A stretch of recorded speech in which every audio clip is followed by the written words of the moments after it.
Ya, bismillahirrahmanirrahim. Assalamualaikum warahmatullahi wabarakatuh. Alhamdulillah hari ini kita masih bisa, bertemu ya dalam KBM daring paket C SKB Kabupaten Bandung. Hari ini kita, akan belajar, dengan 3 pemateri. Yang pertama ada Bu Tati, yang kedua ada Bu Julfa, yang ketiga ada Bu Rida ya. Hari ini kita siaran tunda ini, nanti bisa disaksikan, di YouTube ya. Untuk absen biasa kita, di kolom komentar aja, karena kita sekarang tidak streaming, tidak ada live chat ya. Jadi, untuk absennya di kolom komentar, tuliskan nama dan kelasnya. Ya, untuk mempersingkat waktu, eee, langsung saja kita, kepada pemateri pertama.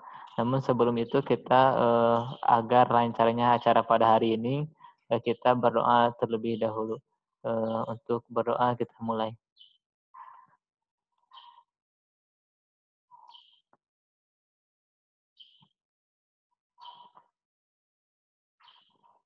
Selesai. Langsung saja ya, untuk kepada, pemateri pertama, kepada Bu Tati, waktu dan tempat saya persilahkan. Ya. Assalamualaikum warahmatullahi wabarakatuh. Apa kabar anak-anakku sekalian? Hari ini hari Selasa 1 September 2020. Alhamdulillah hari ini kita masih diberi kesehatan, masih diberi keselamatan sama Allah Subhanahu wa taala. Hari ini juga kita masih menikmati indahnya, panasnya suasana yang kita rasakan. Tetapi itu adalah suatu kenikmatan, suatu kebahagiaan yang diberikan Allah kepada kita. Anak-anakku sekalian, kalian hari ini semoga selalu sehat, selalu jaga kesehatan dalam keadaan pandemi ini masih terus berlangsung. Semoga pandemi ini juga cepat selesai, cepat diangkat sama Tuhan Yang Maha Kuasa. Hari ini Ibu Tati Trisnawati tetap akan memberikan materi tentang mata pelajaran sosiologi yang bagi kelas 10, 11, dan 12. Sebenarnya kita kangen ya untuk ketemu, tetapi belum bisa sepertinya. Jadi kita masih lihat seperti ini. Ini adalah tadi kata host juga siaran tunda karena ada beberapa kendala yang harus diselesaikan. Nah, anak-anak hari ini Ibu akan, tapi jangan lupa hari ini pun kalian harus tahu tetap jaga kesehatan, keluar kalau penting pakai masker, jangan lupa. Ketiganya juga jaga jarak dan jangan lupa cuci tangan. Itu yang harus terus kita lakukan di sekarang ini sehingga kita bisa untuk menjaga terus kesehatan ya. Oke, Ibu akan mulai tentang pembelajaran sosiologi. Oke ya. Nah,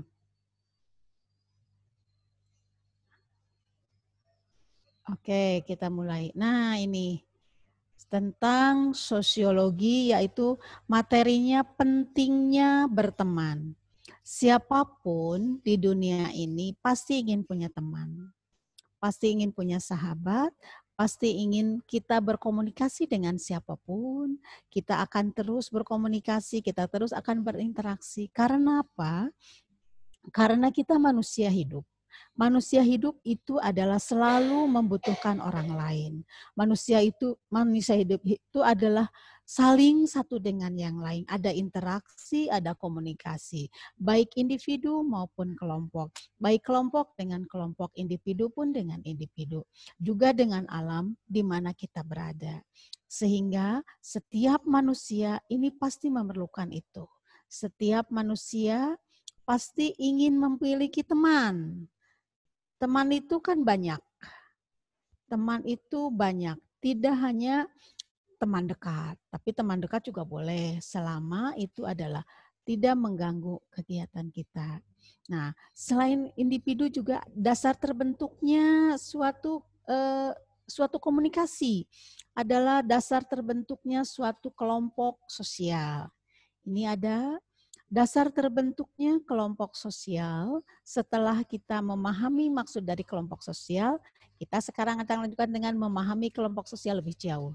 Coba Anda ingat kembali. Di antara kalian ada yang menuliskan teman-teman dekat terlebih dahulu. Nah, ternyata teman-teman dekat Anda itu, kalian itu berubah, ada suatu ikatan tertentu. Jadi kalau kita sudah punya teman dekat, biasanya ada ikatan tertentu dengan teman tersebut. Ini masih ini ya, nanti Ibu coba edit sebagian. Ya, oke. Selain itu juga misalkan saat kalian berusia anak-anak, maka kalian bermain bersama anak tetangga sekitar rumah. Anda bermain karet, biasanya gitu ya, atau kelereng bagi laki-laki. Nah, itu adalah terbentuknya kelompok sosial karena kita juga mempunyai teman.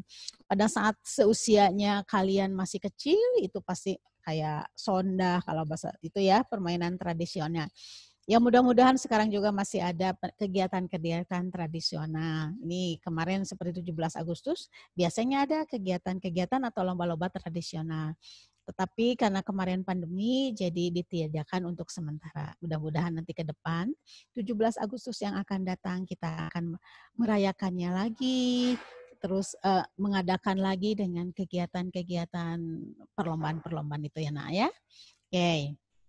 Nah, ternyata dalam pembentukan kelompok sosial didasari oleh ikatan yang membentuk kesatuan. Nah, dalam kelompok sosial ini ada ikatan satu dengan yang lain. Gitu. Jadi ada kesatuan, terbentuklah satu kesatuan.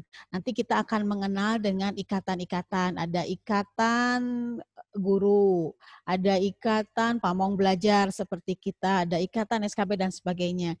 Kalian pun sama nanti kalau sudah keluar, kayak sekarang adalah kelompok kelas 10, kelompok kelas 11, kelompok kelas 12. Itu adalah kelompok-kelompok sosial yang terbentuk. Itu adalah ikatan-ikatan satu dengan yang lain. Kita akan membela kalau ada yang kelompoknya diganggu dengan yang lain. Biasanya seperti itu, tetapi tetap tidak harus searah. Maksudnya tetap tujuannya sama, adalah untuk kepentingan bersama dan tujuannya adalah baik. Ya. Itu. Selain itu juga ada tentang kesatuan genealogis atau faktor keturunan. Nah, coba siapakah orang yang paling dekat dengan kalian waktu kecil? Pasti adalah ayah, ibu, kakak, adik, atau keluarga. Maka bila jawaban itu betul berarti ini yang terjadi sebenarnya. Jadi awalnya sejak kecil kita sudah kenal dengan orang tua kita, siapa adik kita dan siapa kakak kita, biasanya seperti itu ya. Nah, karena kita dilahirkan oleh keluarga dan di dalam keluarga dan orang perlu adanya pembentukan yang kita kenali, misalkan kenalan dengan anggota keluarga yang lain. Itu biasanya seperti itu ya. Orang yang mendidik dan mengajari kita untuk mengenal aturan adalah orang tua kita. Jadi yang pertama sekali mendidik kita adalah orang tua kita. Sejak dari kandungan, biasanya orang tua sudah mendoakan anaknya yang masih di dalam kandungan, padahal belum lahir. Nah, nanti jadi anak yang soleh ya, anak yang soleha ya, anak yang pintar dan sebagainya. Itu adalah sudah berkomunikasi dengan orang tua. Itu orang tua sudah mengkomunikasikan kepada anaknya. Nah, aturan-aturan ini sudah lahir juga ada aturan. Nah, kalau makan seperti ini, kalau ketemu dengan teman seperti ini, ketemu dengan orang tua seperti ini. Itulah aturan-aturan yang memang pertama sekali diajarkan oleh orang tua kita.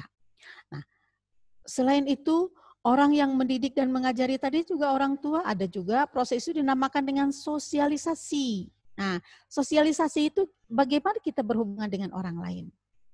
Bagaimana kita berkomunikasi dengan orang lain. Nah, bagaimana kita berinteraksi dengan orang lain. Terutama kalau kecil dengan orang tua, keluarga, saudara, atau lingkungan tetangga dan sebagainya. Kalau sudah sekolah, sudah lain lagi temannya ya. Oke, jadi aturan-aturan itu juga ada yang diterapkan oleh orang tua kita sejak kita kecil. Harus mandi seperti apa. Nah, nanti mandi jam sekian, sholat jam sekian, nanti ke sekolah jam sekian, dan sebagainya. Itulah hal-hal yang seperti itu agar kita disiplin. Agar kita disiplin dari kecil. Hal inilah yang biasanya diharapkan oleh orang tua kita. Dan biasanya juga diharapkan oleh semua orang yang bertujuan untuk kebaikan anak-anaknya. Gitu ya. Oke. Itu hal-hal seperti itu. Nah, sejak kapan jalinan berbagai kegiatan tersebut terjadi dalam keluarga? Sejak orang tua kita, ayah dan ibu kita saling menjunjung nilai kasih sayang. Jadi, nilai kasih sayang yang diberikan kepada orang tua kita, itulah yang tumbuh sehingga mengajari anaknya untuk hal-hal yang baik. Gitu. Mereka bersepakat untuk menjalin keluarga. Hubungan antara ayah dan ibu diresmikan dalam ikatan suatu pernikahan yang dinamakan suatu keluarga. Ikatan pernikahan menjadi ideal jika disahkan dalam agama, hukum, dan budaya. Jadi pernikahan itu disahkan oleh negara, dicatat oleh negara, disahkan oleh agama, dicatat oleh negara, dan adanya kebudayaan. Kebudayaan itu ya minimal tetangga dikasih tahu bahwa si A sudah menikah atau akan menikah. Nah, hal-hal seperti itu. Dalam ikatan perkawinan tadi berlandaskan kepada ajaran agama dan akan memberikan ketenangan dan kebahagiaan kepada keluarga secara hakiki, yaitu lahir dan batin. Pengesahan secara hukum negara juga menjadi penting untuk perlindungan hak dan kewajiban anggota keluarga oleh negara. Begitu pula dengan sudut pandang budaya atas perkawinan. Di samping sebagai upaya pelestarian budaya, juga perlindungan anggota keluarga dari permasalahan sosial budaya di kemudian hari. Nah, itu pentingnya. Itu ya, pentingnya. Nah, ini ada lihat, ini ada gambar ini. Ini adalah teman-teman. Ini adalah suatu ikatan. Ini adalah faktor-faktor yang mendukung di dalam suatu kelompok sosial. Ini teman-temannya. Mungkin ini kelompok kelas 11, kelas 12, kelas 10. Ya ini siapa di sini? Oh, tinggal cantik-cantik ya. Nah, ini yang perempuannya. Laki-lakinya juga sama. Tapi kalau sekarang untuk sementara ini tidak untuk terlalu berdekatan ya. Kita harus tetap jaga jarak. Karena memang sedang pandemi seperti ini. Kita tetap harus jaga itu ya nak ya. Oke, ada faktor pembentuk kelompok sosial.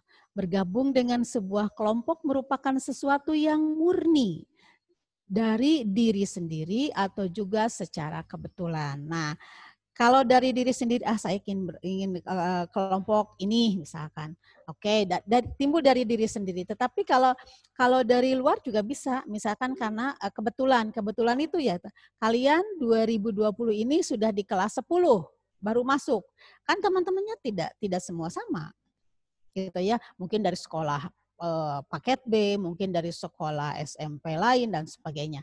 Nah, ini kebetulan terbentuk sehingga terbentuklah suatu kelompok sosial atau kelompok yang ada ini adalah kelompok kelas 10. Itu yang barunya ya, Nak. Kalau kelas 11 semaling ikatannya karena sudah hampir 1 tahun, jadi sudah menjadi ikatan yang memang satu sama lain ada timbul rasa kasih sayang. Kasih sayang itu sesama teman ya, Nak. Oke. Faktor kelompok ada lagi selain itu ya tadi sudah terlahir dari keluarga yang tertentu ya. Nah, ada juga yang merupakan sebuah pilihan. Kelompok mengarahkan pilihan tersebut adalah kedekatan dan kesamaan. Misalkan kalau kedekatan, saya dekat rumahnya, oke lah bisa. Terus karena adanya selain itu adanya pertemanan, saya sudah teman, terus berlanjut berteman tuh. Nah, kadang-kadang juga ada ikatan dokter Indonesia. Nah, itu juga ada hal-hal yang seperti itu. Nah, ada yang secara alami dan ada juga memang yang dibentuk. bentuk pertemanan ini bisa juga hasil pengamatan. Nah, silahkan. Nanti salah satu tugasnya adalah mengamati hasil dari pengalaman kalian dalam membentuk suatu pertemanan. Nah, sudah satu ya? Nah, itu ya. Oke. Nah, selanjutnya adalah kesamaan pembentukan kelompok sosial. Tidak hanya pada fisik, tetapi juga kesamaan di antara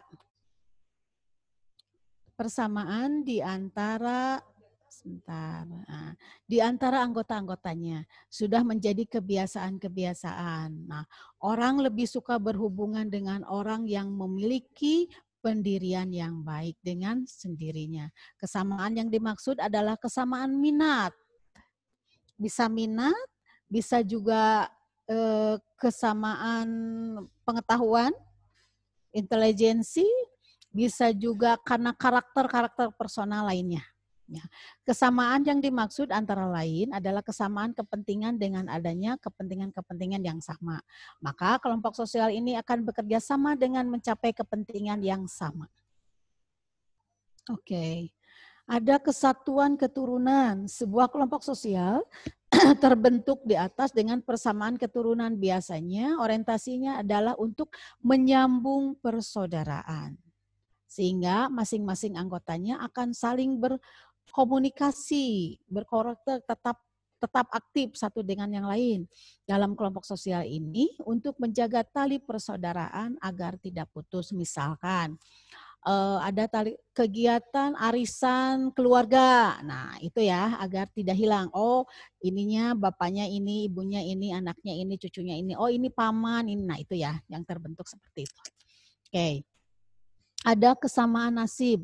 Kesamaan dengan nasib ini adalah biasanya pekerjaan, profesi. Maka terbentuklah kelompok sosial yang mewadahi untuk meningkatkan taraf maupun kehidupan masing-masing anggotanya. Nah, itu biasanya. Dan kita juga sama kalau kelas 11, 12 gitu. Kalau ulangan gitu ya. Kelas ini gimana? Ini gimana? Nah, itu juga sama. Gitu ya. Ada rasa kesamaan nasib untuk menyelesaikan suatu pertanyaan atau kegiatan yang diberikan oleh guru. Itu juga ada kesamaan di sana, sama nasib, yaitu sebagai siswa di paket C kelas sekian, oh saling lah gitu. Gimana. Nah, biasanya begitu ya. Oke. Selanjutnya adalah tipe atau klasifikasi kelompok sosial. Nah, dalam hal ini sudah mampu memahami dengan baik tentang faktor yang membentuk kelompok sosial. Gitu ya. Jadi sudah tahu ya kelompok sosial seperti apa dan bagaimananya. Tetapi ingat bahwa itu semua adalah hal yang Anda lakukan, kalian yang lakukan. Harus mengingat juga materi yang sudah dipelajari sebelumnya, gitu ya. Tadi kemarin udah seperti apa dan sebagainya. Nah, bahwa berteman adalah berkumpul dengan orang lain.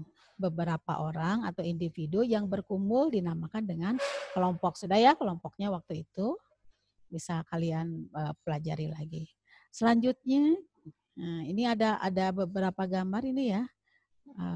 Ini kelompok sosial. Ini ada yang ikatan, misalkan ini bisa Ikatan Dokter Indonesia, bisa Ikatan Perawat Indonesia. Perawat ada laki-laki ya? Jarang ya. Oh, perawat mah banyak, kalau bidan nggak ada ya kayaknya. Nah, itu ya. Nah, seperti itu. Atau ini kelompok sosial ikatan apa ya? Hukum. Nah, dan banyak ya. Gitu. Kalau nanti yang sudah keluar ada alumni, alumni Ikatan SKB tahun berapa, misalkan tahun 2019, nah kayak yang kemarin itu ya. Ini ada kelompok-kelompoknya gambarnya tadi. Jadi yang dimaksud dengan berteman adalah membentuk kelompok itu sendiri. Sudah menjadi fakta sosiologis bahwa pada kenyataannya semua individu hidup bersama atau berkelompok. Hal ini membuktikan bahwa manusia merupakan makhluk sosial yang tidak bisa hidup sendiri. Manusia membentuk kelompok dengan tujuan untuk memenuhi kehidupannya, kebutuhan hidupnya. Kelompok sosial yang terbentuk terdiri dari beragam ciri sehingga menjadi khas yang membedakan antar kelompok sosial, berbagai tipe. Nah, ini beberapa tipe di dalam kelompok masyarakat, kelompok sosial dalam masyarakat. Nah, ini ada klasifikasinya. Oke. Ada klasifikasi berdasarkan cara terbentuknya kelompok masyarakat. Terbentuk menjadi 2, ini ada, oke, ya, kelompok semu. Nah, ini ada beberapa kelompok semu. Ini materinya cukup banyak, gitu ya. Tapi nanti saya dibagi, Ibu bagi 2 saja ya, atau bagi 3 nanti. Tapi kalian pelajari nanti seperti apa dan bagaimananya. Ini ada beberapa kelompok, nah, ya, ada beberapa kelompok. Nanti itunya materinya bisa dipelajari dulu. Oke, nih, oke ya, tuh banyak ya. Jadi sama Ibu mungkin ini tidak semua hari ini, sama Ibunya tidak semua hari ini, tapi baru sebagian sama Ibu ya. Oke, tadi tugasnya salah satu sudah ya, bagaimana kalian berteman. Nah, ini ada, nah Ibu lanjutkan dulu sampai ini nih. Kelompok semu adalah kelompok, yaitu merupakan kelompok orang-orang yang bersifat sementara. Kelompok sosial ini tidak memiliki struktur atau ikatan, kesadaran jenis, ataupun aturan. Biasanya kelompok semu ini terjadi secara spontan atau tiba-tiba. Nah, jadi kelompok ini ya kebetulan aja kepentingannya sama, ya sudah bareng, nah gitu-gitu ya. Nah itu, tapi mudah-mudahan hal-hal yang baik. Sebagai contoh nih Ibu contohkan yang mungkin sering Anda lihat, yaitu berkumpulnya orang-orang yang ketika terjadi peristiwa tabrakan gitu ya, tapi mudah-mudahan kita semua sehat dan selamat ya. Nah itu kan langsung rumun aja orang, oh ini ada yang ketabrak ini gimana, oh langsung telepon ambulan, ada yang telepon rumah sakit, ada yang telepon keluarganya dan sebagainya. Itu adalah secara spontanitas ya.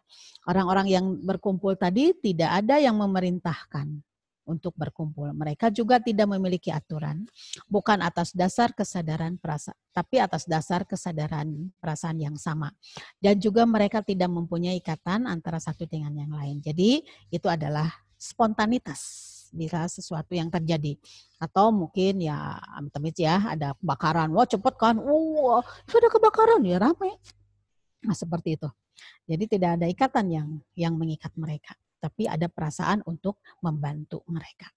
Oke, dan juga mereka tidak mempunyai ikatan tadi ya. Ketika tabrakan tersebut telah selesai ya mereka sudah ditinggalkan, bubar gitu ya, bubar paling ya nanti, apalagi kalau sudah ada yang menangani misalkan dari kepolisian ataupun dari rumah sakit. Oke. Nah, hal itu ya sudah sepi lagi. Nah, hal itu berarti kelompok tersebut adalah semu dan bersifat sementara gitu ya. Ini ciri-cirinya. Ciri-cirinya dari yang kelompok semu tidak direncanakan karena terjadi secara spontan, tidak terorganisasi sehingga tidak berstruktur. Tidak ada interaksi, interrelasi, dan komunikasi yang berlangsung lama atau lezen. Jadi hanya sementara, tidak ada juga kesadaran dalam kelompok. Dan kehadirannya bersifat sementara gitu ya. Nanti ini gambarnya nanti Ibu share ya, mudah-mudahan ada ya. Oke. Dan itu merupakan kelompok semu yang sifatnya sementara tanpa ada struktur sosial. Atas dasar ciri-ciri tersebut, maka kelompok semu ini dibedakan menjadi 3, yaitu kerumunan atau crowd. Kerumunan merupakan berkumpulnya orang-orang pada saat tertentu secara cepat tanpa ada ikatan. Tanpa ada ikatan organisasi gitu maksudnya ya. Kalau kumpulan orang yang termasuk kerumunan itu adalah biasanya penonton atau audiens. Itu kerumunan yang mempunyai pusat perhatian dan tujuan yang sama serta mempunyai sifat yang pasif. Itu ya. Contohnya penonton di dalam gedung film ini. Nah, itu ya pendengar khotbah dan sebagainya. Itu udah seberapa? Nah, itu nanti yang ininya, yang kelompok ekspresi dan sebagainya, Ibu lanjutkan insya Allah minggu depan ya, hari Selasa. Nah, tapi nanti ininya materinya Ibu itu ada, nah, nanti silakan pelajari dulu, nanti tugasnya juga ya Ibu berikan. ya, harus bagaimana. Nah ini ya, jadi baru sampai ini cukup banyak sekian memang. Jadi kalau sekaligus, nah ini jadi sampai ini ya, sampai kerumunan, sampai kelompok sosial yang semu. Oh, nantinya yang ada ekspresi, kelompok saling casual dan sebagainya. Nanti Ibu lanjutkan hari Selasa, tanggal berapa ya? Tanggal 7 ya? Tanggal 7 kalau tidak salah. 8. Ya, mudah-mudahan nanti kita diberikan kesehatan ya. Untuk sementara hari ini Ibu cukupkan sampai di sini tentang materi pentingnya berteman di dalam kelompok kegiatan. Oke, terima kasih anak ya. Semoga anak-anak selalu sehat, diberi kesehatan sama Tuhan Yang Maha Kuasa. Jangan lupa jaga kondisi, jaga jarak, tetap cuci tangan. Dan kita jangan lupa berdoa untuk selalu diberi kesehatan. Semoga kalian semua selalu bahagia di dalam kehidupan ini dan Allah selalu melindungi kalian. Terima kasih anak-anakku sekalian, kelas 10, 11, 12. Semoga sehat selalu. Terima kasih. Assalamualaikum warahmatullahi wabarakatuh.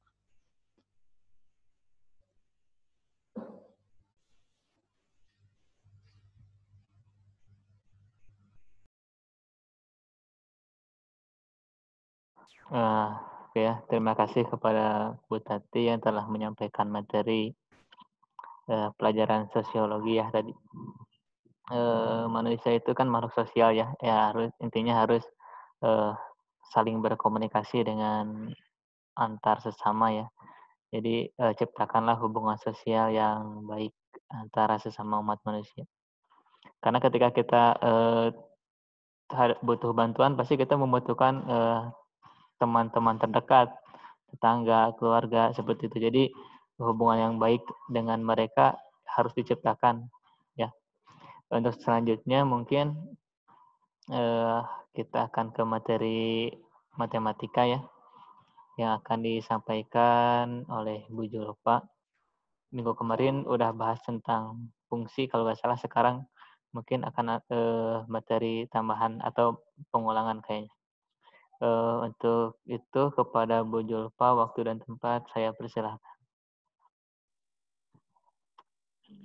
Ya, Assalamualaikum warahmatullahi wabarakatuh.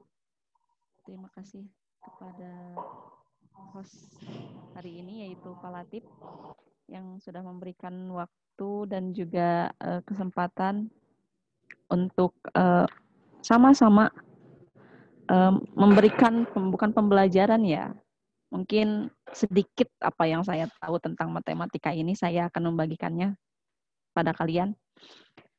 Baik, seperti yang kita tahu ya, pada saat sebelumnya bahwa minggu kemarin kita sudah belajar tentang apa itu relasi dan apa itu fungsi.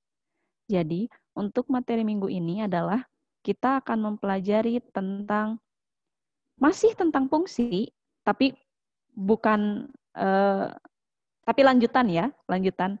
Jadi di fungsi ini ada beberapa bab lagi gitu, subbabnya lagi. Nah, ini kita akan mempelajari tentang fungsi, komposisi, dan juga inverse fungsi. Mudah-mudahan inverse fungsinya juga terbahas ya, soalnya contoh dari komposisi fungsinya lumayan banyak juga. Jadi mudah-mudahan kita bisa membahas inverse fungsi sehingga beres semuanya hari ini. Tapi kalau tidak mungkin inverse fungsi dibahas minggu depan. Oke. Ingat-ingat lagi apa itu fungsi, apa itu fungsi, apa itu relasi. Ingat dari pembelajaran minggu lalu saya sudah bilang kalau setiap fungsi pasti memiliki relasi, tetapi tidak setiap relasi merupakan fungsi. Ya, karena fungsi itu adalah semua anggota himpunan di A yang harus direlasikan atau dihubungkan dengan dengan anggota di himpunan B. Ya. Jadi fungsi itu si A-nya itu nggak boleh si A-nya itu nggak boleh selingkuh. Si B-nya bisa selingkuh tapi si A-nya nggak bisa selingkuh. Kayak gitu lagi. Itulah fungsi. Ngerti ya? Saya ulangi masih minggu kemarin tentang fungsi itu seperti itu. Kemudian untuk materi hari ini saya akan ngebahas tentang komposisi dan juga inverse fungsi seperti yang tadi. Tapi sebelumnya, aduh saya lupa. Gimana kabarnya hari ini? Mudah-mudahan sehat ya, meskipun memang kita jadinya tadi harusnya siaran langsung, tapi karena ada memang satu dan lain hal sebagainya gitu yang memang bukan menghalangi ya menjadi halangan kita untuk bisa bertemu secara streaming, sehingga hanya ada video siaran tunda seperti ini.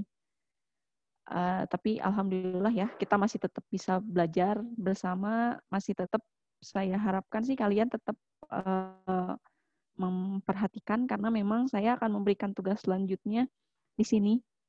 Nanti tugasnya apa saja dan ada beberapa hal yang nanti akan saya sampaikan terkait ulangan tengah semester, tugas buat ulangan tengah semester nanti, meskipun tengah semesternya belum tahu ya, mau apakah akhir bulan ini atau akhir bulan depan, mungkin nanti akan diberitahu lagi, tetapi setidaknya kalian harus ada persiapan dari sekarang agar nanti tidak keteteran. Apalagi kan tugasnya tidak mungkin hanya dari satu mata pelajaran, pasti banyak kan pelajaran lain. Jadi kalian nanti bisa bersiap-siap supaya kalian tidak terburu-buru nantinya. Jadi semua tugas dari mata pelajaran bisa kalian selesaikan. Ya. Baik, langsung saja ya. Masuk ke komposisi dan inverse fungsi. Ya, materi keempat kita hari ini yaitu komposisi dan juga inverse fungsi. Yang pertama, fungsi komposisi.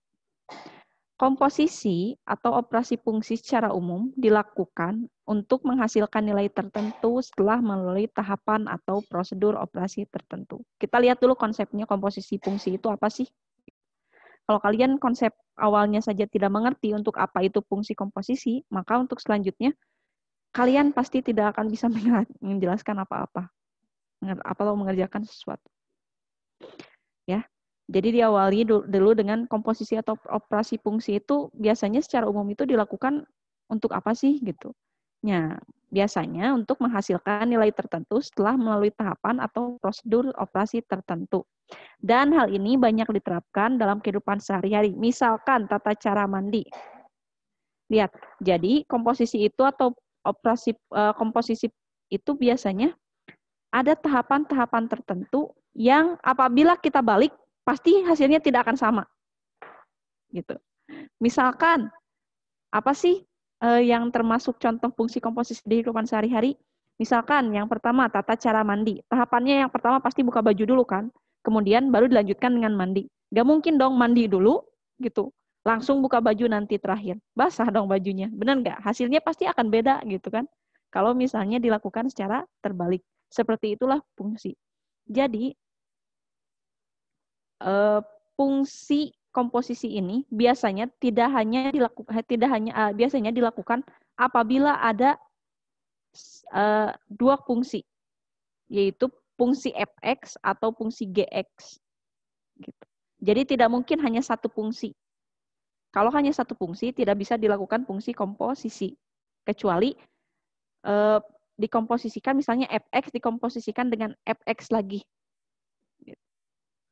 Tapi biasanya memang kalau secara umumnya ada dua fungsi supaya bisa melakukan fungsi komposisi.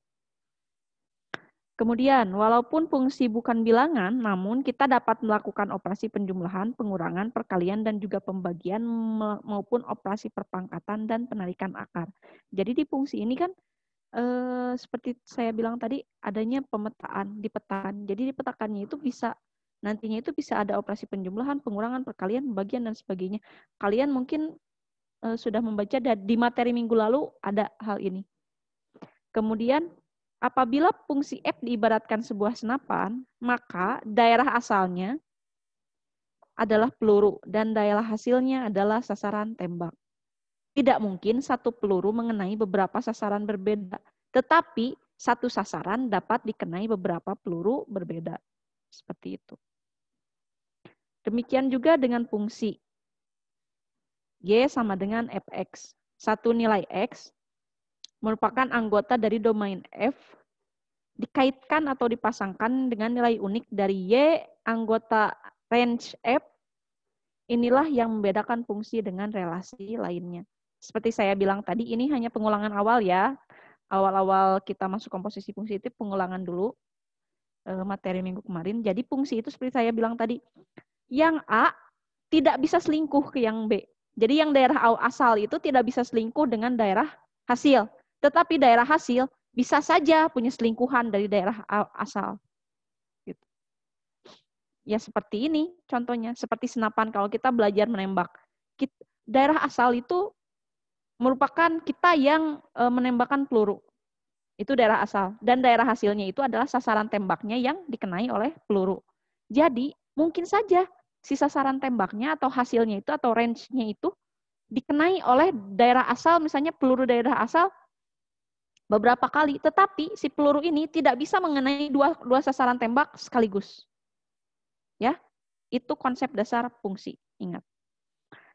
Kemudian, jika diibaratkan mesin, maka fungsi E menerima masukan X dan menghasilkan keluaran berupa Fx. Sehingga dapat menciptakan beberapa mesin yang bekerja sama. Gitu kan ya. Lihat di sini. Ada Fx dan juga ada fungsi G gitu. Sehingga menghasilkan G Fx. Ini baru konsep komposisi. Jadi, apabila misalnya kita itu memasukkan nilai berupa nilai X. Dan dihasilkannya itu dari fungsinya itu akan berupa Fx. Kita dapat menciptakan beberapa mesin yang bekerja sama. Misalnya F memasukkan X menjadi Fx. Kemudian si Fx ini ditambah lagi dengan fungsi G. Atau biasa disebut dengan Gx. Maaf, ini bukan Fx ya. Harusnya ini Gx. Dan sehingga nantinya akan menghasilkan Gfx. Inilah yang disebut dengan komposisi. Dikatakan kita telah menyusun G dengan F atau fungsi yang dihasilkan disebut dengan komposit. G dengan F atau dinyatakan dengan G. Noktah ini disebut dengan bundaran ya, yang bulat ini kayak nol nih. O. Kalau gampangnya sih saya biasanya manggilnya GOF gitu. O, padahal bukan O, ini namanya bundaran F. Atau bisa dibaca juga G noktah F atau G bundaran F atau GOF lah, paling singkat ya, paling cepat gampangnya gitu, GOF. Jadi dapat didefinisikan GOF atau G bundaran Fx sama dengan GFX. Begitu juga sebaliknya. Kalau di sininya F bundaran GX, maka ini juga menjadi F G dalam kurung X. F dalam kurung GX gitu, kayak gitu. Kemudian bagaimana daerah asal dari fungsi komposisi? Perhatikan diagram di sini. Nah, ini fungsi komposisi. Ini daerah asalnya, ini daerah asal fungsi G. Ya, jadi ini daerah asal fungsi F, yang ini daerah asal fungsi G. Dan daerah hasilnya itu adalah hasil dari F yang dikomposisikan dengan fungsi G, sehingga hasilnya itu menjadi D, G fungsi DGOF gitu, DGFX kayak gini. Ini hasilnya, daerahnya. Jadi dari Fx ini tidak langsung ke, kalau misalnya fungsi itu kemarin kan dari Fx itu langsung ke dari DF itu langsung ke RF ya. Tapi kalau fungsi komposisi itu jadi dari DF itu ke DG dulu, daerah asal G dulu. Setelah apa? Dan daerah asal G ini dihasilkanlah RF. Biasanya kan kalau komposisi kan cuma kalau fungsi kemarin kan hanya sampai sini ya.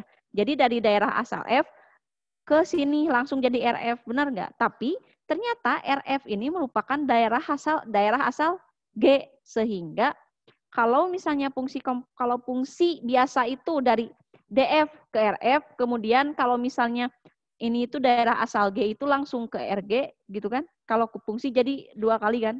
Kayak gini. Tapi kalau fungsi komposisi itu dari DF melewati DG, hasilnya itu jadi DGOF.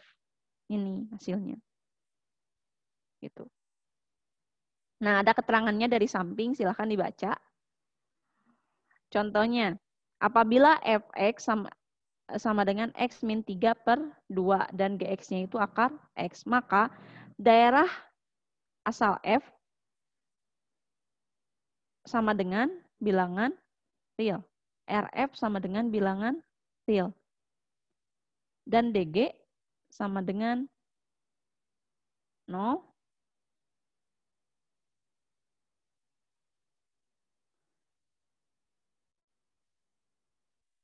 maaf. Nah, dan DG sama dengan 0 sampai tahingga. Kemudian daerah hasil G juga dari 0 sampai tahingga. Kemudian di bawahnya lihat ada GOFX atau ini fungsi G yang dikomposisikan dengan fx, sehingga G komposisi fx sama dengan G. Lihat fx-nya itu kan x min 3 per 2. Nah, jadi yang fx yang x min 3 per 2-nya itu dipindahkan ke sini. G fx-nya itu kan x min 3 per 2. Lihat, dipindahin, ditulis lagi. X min 3 per 2. Sehingga di sininya lihat, gx itu kan sebelumnya akar x kan? Nah, karena x-nya itu sudah diganti, lihat kalau di sini kan, di sini itu harusnya kan gx, tapi x-nya itu diganti sama fx. Jadi di sini bukan x lagi, tapi di sininya itu sudah menjadi fungsi fx, yaitu x min 3 per 2. Sehingga yang awalnya gx yang akar x ini, hasilnya itu nanti menjadi x min 3 per 2. Karena yang x yang ini itu udah diganti sama x min 3 per 2. Sehingga di sini juga dalam akarnya itu bukan lagi x biasa, tapi x min 3 per 2. Begitu juga dengan fungsi fungsi fx yang dikomposisikan dengan gx. Jadi di sini itu harusnya f akar x, ya. Karena di sini, maaf, di sini ada yang kelewat, gak kebaca kayaknya. F akar x. Nah, di sininya itu, di depan angka negatif 3 itu, harusnya ada tanda akar x, atau tulisan akar x. Kenapa? Karena yang fx yang ini sudah diganti dengan gx. Lihat, f, biasanya kan kalau fungsi itu kan fx biasa, tapi karena sudah dikomposisikan dengan gx, sehingga x-nya itu yang di sini diganti dengan gx.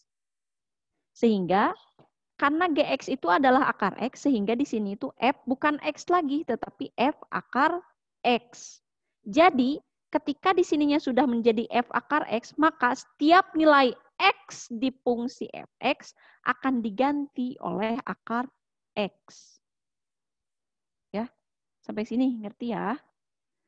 Kemudian sehingga daerah atau domain dari GOFX ini merupakan range f diiris dengan domain G atau sama dengan range irisan dengan 0 sampai tahingga atau sama dengan 0 sampai tahingga.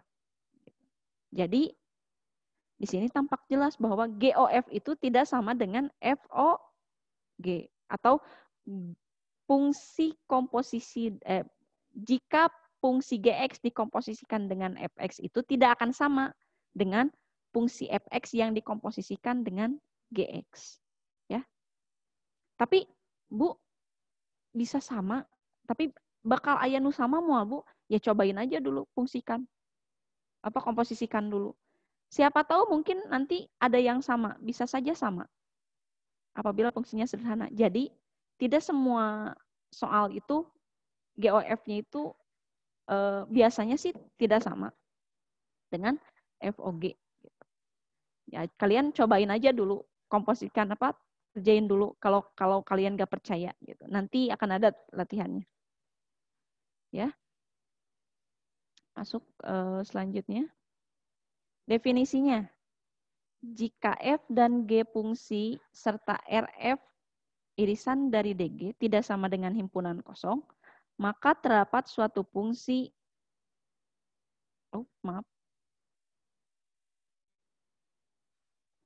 maka terdapat suatu fungsi H dari himpunan bagian domain F ke himpunan bagian range G yang disebut fungsi komposisi F dan G ditulis GOF yang ditentukan dengan HX sama dengan GOF X atau sama dengan G fungsi G dikomposisikan dengan Fx.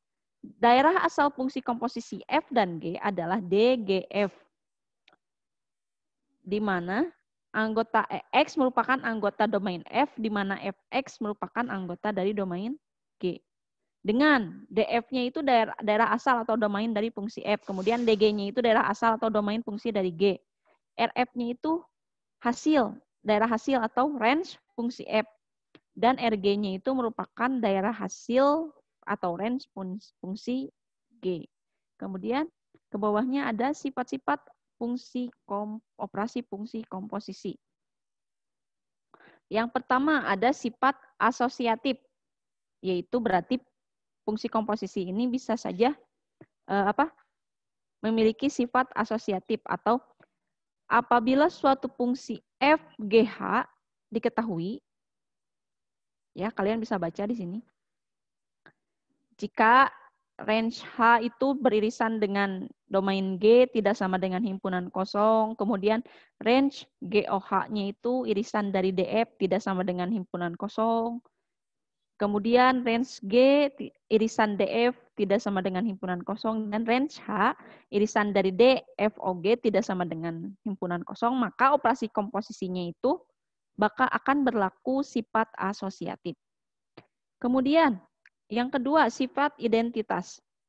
Diketahui dalam suatu fungsi dan I merupakan fungsi identitas jika range F diiris dengan domain F dan tidak sama dengan himpunan kosong. Ya. Kemudian langsung kita ke contohnya fungsi komposisi. Yang pertama, contoh 1. Jika F dan G dinyatakan dengan rumus fungsi Fx sama dengan X kuadrat dan Gx sama dengan X plus 1, tentukan rumus untuk fungsi FOGX dan juga GOFX-nya. Nah, lihat jawabannya. Besar ya? Besar ya? Ya, saya sengaja sih diperbesar supaya kalian juga kelihatan. Ya. Lihat. A, untuk kita nyari dulu nih fungsi F yang dikomposisikan dengan Gx. Kita lihat di atas tadi bahwa fungsi Fx itu adalah X kuadrat dan Gx itu adalah X plus 1. Sehingga apabila fungsi F dikomposisikan dengan Gx, maka F dalam kurung Gx. Ingat ya, yang asalnya Fx di dalam kurungnya ini X, karena sudah dikomposisikan dengan Gx, maka di dalam kurungnya itu bukan lagi X, tetapi Gx. Nah, karena di dalam kurungnya itu merupakan Gx, Gx itu kan suatu fungsi lagi ya, maka fungsinya, maka dalam kurungnya itu merupakan fungsi Gx tadi. Apa sih fungsi Gx tadi? Lihat di contoh soal di sini. Fungsi Gx-nya itu adalah X plus 1, maka fungsi F dalam kurung X plus 1. Nah, ini. Karena fungsi Fx itu di atas di sini sudah diketahui, nih, fungsi Fx ini adalah X kuadrat, maka yang X, karena di sini kan X, maka di sininya jadi X kuadrat. Tapi karena di sininya bukan lagi X, tapi sudah menjadi X plus 1, maka di dalam kurung di sininya lagi, di sini juga bukan merupakan X lagi, tetapi harus berubah menjadi X plus 1 dikuadratkan. Nah, setelah X plus 1 dikuadratkan, kita bisa langsung menghitung. Ini tidak langsung X, karena ini kuadrat, jadi X kuadrat ditambah 1 kuadrat. Bukan begini caranya. Ini harus ada lagi. Jadi harusnya X plus 1 dikalikan lagi X plus 1. X dikali X sama dengan X kuadrat. Kemudian X dikali 1 sama dengan X ditambah X ya. Kemudian 1 dikali X jadi sama dengan positif X. Kemudian 1 dikali 1 sama dengan 1. Jadi X kuadrat ditambah X menjadi 2X. Kemudian ditambah dengan 1. Ingat, cara mengkuadratkan yang di dalam kurung seperti ini tidak langsung dikuadratkan dengan X, karena ini ada kuadrat berarti X kuadrat. Langsung ditambah dengan 1 dikuadrat 1. Jadi X kuadrat plus 1. Salah ya, ingat ya.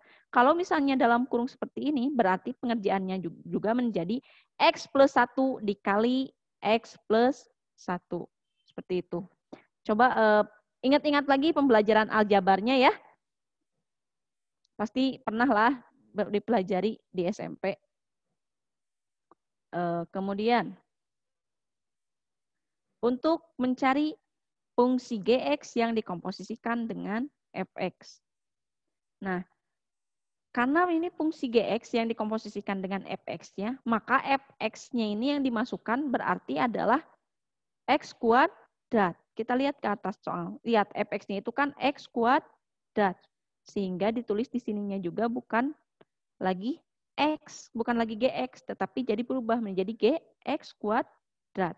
Karena fungsi Gx itu tadi X plus 1, maka yang diubah itu hanya nilai X di fungsi Gx, sehingga yang X tadi harusnya X plus 1 berubah menjadi X kuadrat plus 1. Kita lihat sekarang hasilnya. Baik yang A ataupun yang B, beda kan hasilnya. Nah, inilah kenapa disebut fungsi komposisi GOFX itu tidak sama dengan FOGX. Ya, ini baru contoh 1, ngerti ya? Kemudian masuk ke contoh kedua. Nah, yang ini banyak, yang ini ada nilainya. Gimana sih Bu kalau misalnya sudah ada nilainya? Kita lihat contoh kedua. Diketahui fungsi fx-nya itu fx dikurangi 1 dan fungsi g-nya itu adalah gx sama dengan x kuadrat ya. Maaf itu bukan x2, tapi itu x kuadrat harusnya. Kuadrat di jadi tentukan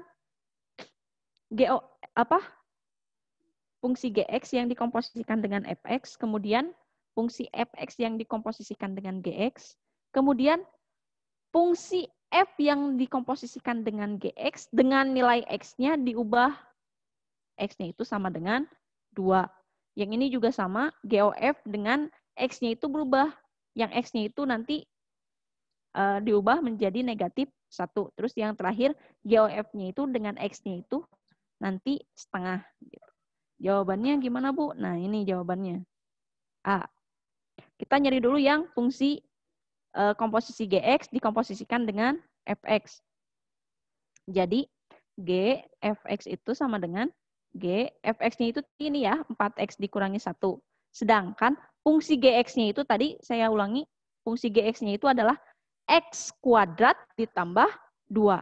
Karena di sini yang harusnya Gx X di sini, tapi sudah diubah menjadi 4x dikurangi 1, sehingga yang X-nya ini berubah juga menjadi 4x min 1 kuadratkan.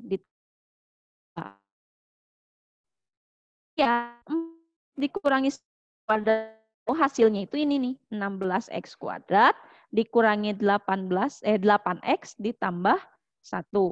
Karena ini tidak masuk dalam kurung, berarti tetap ditambahkan di belakang. Setelah kita menghitung sampai sini, baru karena ini kan ada tambah 1, tambah 2, ini bisa ditambahkan kan yang belakang. Nah, baru kita tambahkan atau disederhanakan. Jadi ini hasilnya. Kemudian untuk nomor yang B-nya, yaitu fungsi fx yang dikomposisikan dengan gx. Sehingga di sininya tulis f gx. F gx-nya itu, fungsi gx-nya itu tadi x kuadrat ditambah 2. Sedangkan fungsi fx-nya itu adalah 4x dikurangi 1. Jadi yang nilai x-nya ini diganti oleh x kuadrat ditambah 2. Sehingga kita tinggal kalikan saja. 4 dikali x kuadrat menjadi 4x kuadrat. 4 dikalikan dengan 2 menjadi 8. Jadi hasilnya itu 4x kuadrat ditambah 8. Karena ini ada negatif 1 di belakangnya atau dikurangi 1, maka kita tulis lagi dikurangi 1. Sehingga setelah disederhanakan, kita sederhanakan menjadi 4x kuadrat ditambah 7. Nah, ini hasil dari fungsi f yang dikomposisikan dengan gx. Kemudian untuk hasil C. Ya, ini hasil C-nya. Yang C tadi kan, Bu, berapa sih nilai dari FOG 2? Kan tadi FOGX ya. Nah, ini FOG 2. Berapa Bu hasilnya? Kita tidak perlu pusing-pusing lagi mencari. Kita tinggal lihat aja. FOGX ini tadi kan 4X kuadrat ditambah 7 ya hasilnya. Jadi yang X-nya ini, yang X yang ini, kita tinggal ganti saja dengan angka 2. Dengan sebuah nilai. Jadi, ya seperti biasa dikalikan, kemudian dijumlahkan, hasilnya akan menjadi seperti ini. 4 dikali 2 dikuadratkan dulu ya. Ini kan belum ada kuadrat, berarti dikuadratkan dulu. Berarti 2 pangkat 2 menjadi 4. 4 kali 4 adalah 16. Ditambahkan dengan 7 sama dengan 23. Begitu juga dengan GOF negatif 1. Jadi yang X1 yang ini, yang X yang ini kan GOF ya, fungsi GOF X. Nah, fungsi GOF X itu hasilnya ini kan 16X kuadrat dikurangi 18X sama dengan tambah 3. Karena ini kan ada X nih. Nah, X yang ini itu diganti aja sama negatif 1. Berarti di sini juga yang X ini diganti dengan negatif 1, kemudian 8X ini, yang X-nya ini diganti juga dengan negatif 1.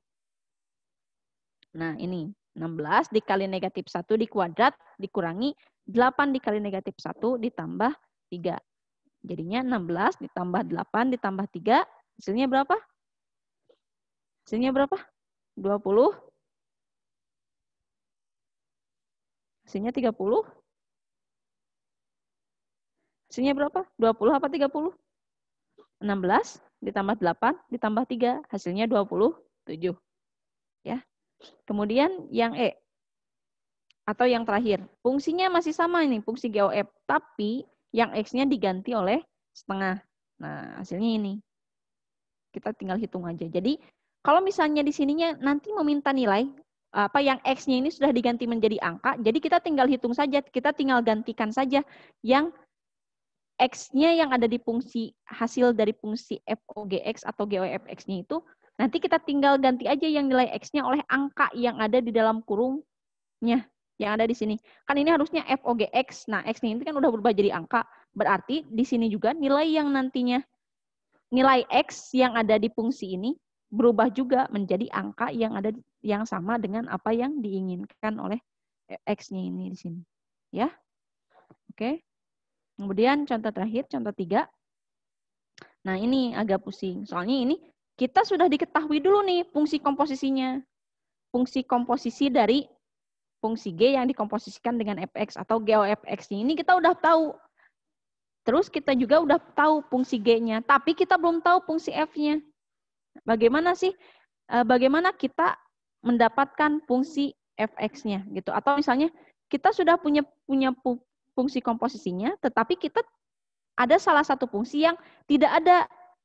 Jadi kan kita harus mencari fungsinya dulu.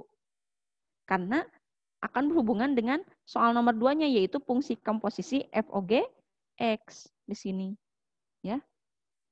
Jadi, nah lihat. Kita sudah diketahui nih fungsi komposisinya. GOFX-nya adalah 18X kuadrat ditambah 24X ditambah 2. Dan fungsi GX sama dengan 2X kuadrat dikurangi 6. Kemudian, tentukanlah rumus untuk fungsi berikut. Yang pertama, fungsi fx-nya. Kemudian yang kedua, fungsi komposisi FOGX-nya. Nah, kalau kita mau mengerjakan yang B, berarti kita harus tahu dulu fungsi fx-nya ya. Kita cari dulu fungsi fx-nya. Kita cari dulu fungsi fx-nya. Yang pertama, kita kan udah ketahui dulu nih tadi fungsi komposisinya. Yang ini nih 18X kuadrat ditambah 24X ditambah 2 dengan GX-nya itu 2X kuadrat dikurangi 6. Nah, begini caranya. GOFX itu sama dengan fungsi G yang dikomposisikan dengan Fx. Jadi G dalam kurungnya ini pasti ada fungsi Fx, bukan X biasa. Sama dengan 18X kuadrat ditambah 24X ditambah 2. Kemudian GFX.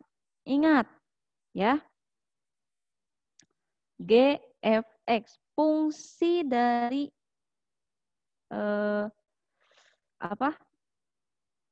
GFX-nya. Fungsinya. Ini itu lihat fungsi GX itu adalah 2 dikali X kuadrat dikurangi 6. Ya, benar kan? Tapi karena X-nya ini sudah diganti menjadi Fx, sehingga di sini ditulis 2 dikali Fx kuadrat dikurangi 6. Ya, saya ulangi. Lihat di sini, fungsi GX itu adalah 2X kuadrat dikurangi 6. Tapi karena di sini di fungsi komposisi GOFX itu G-nya itu dikomposisikan dengan Fx, sehingga yang X tadi berubah menjadi Fx. Ya, yang X yang ini itu berubah menjadi Fx. Sehingga 2 dikali Fx dikuadratkan. Kenapa kuadratkan? Karena X itu kuadrat. Ya, dikurangi 6 sama dengan fungsi ini. Fx itu adalah 18x kuadrat ditambah 24x ditambah 2. Kemudian di sini lihat ada negatif, ada dikurangi 6. Karena ini sebuah nilai dan tanpa x, karena kita akan nyari fx ya.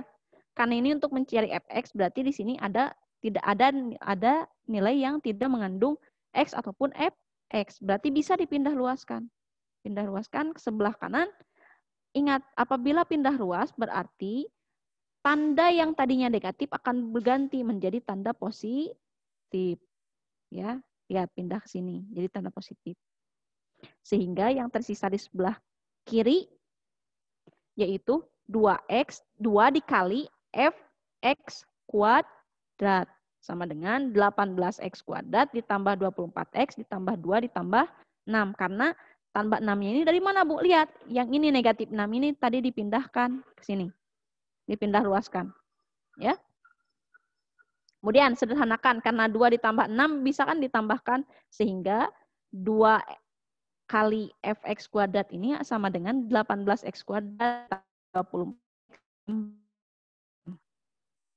Kemudian, karena ini ada perkalian, maka karena kita kan hanya mencari fx-nya saja ya.